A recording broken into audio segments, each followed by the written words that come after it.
Here is a question. Read it carefully and think about the answer. Let us solve it step by step. Let us first understand the key concept here. Hofmann exhaustive methylation, Hofmann elimination, involves 1. Methylation of the amine with excess CH3I to form a quaternary ammonium salt. 2. Treatment with AgOH heat to give Hofmann elimination. For each nitrogen atom, one cycle of methylation plus elimination is required to cleave a CN bond. The number of steps equals the number of CN bonds that must be broken to liberate all nitrogen as a non-amine product. Key rule: the number of Hofmann exhaustive methylation elimination sequences needed equals the number of rings containing nitrogen plus the number of CN bonds in an acyclic amine.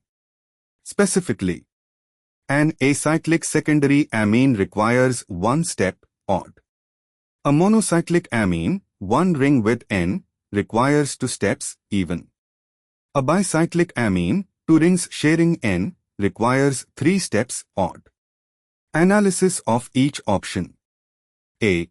Piperidine, monocyclic secondary amine with N in a 6-membered ring.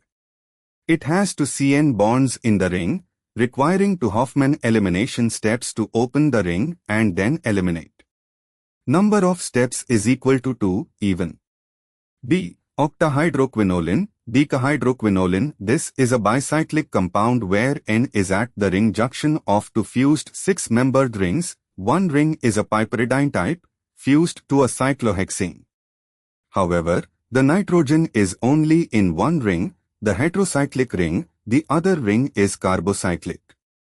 Therefore, it behaves as a monocyclic amine with respect to Hofmann elimination. N participates in one ring. Steps required is equal to 2, even. C. The bicyclic structure shown is a bridged bicyclic amine, like 9-as-abicyclo, 3.3.1, nonane or similar, where N is at the bridgehead connecting two rings. N is part of two rings. Such a compound requires 3 Hofmann elimination steps, odd.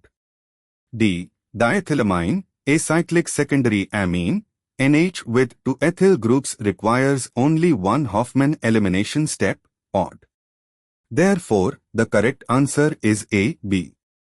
The correct answer is shown on screen.